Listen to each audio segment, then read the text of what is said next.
In this video, we're going to summarize the steps required in creating a no-login company. First, add the company, then add the products. Add a new role. Let's call this role Clothing. Add categories. We'll just add one category, Tops, for this example. Now, we assign products associated with this category. Let's add these two products that we can see here.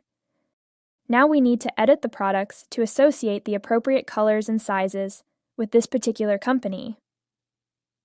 Select a color and press Save Changes. This public company has now been set up. Now you can share the URL with your customers, and they can start ordering. Please get in touch with any questions you may have.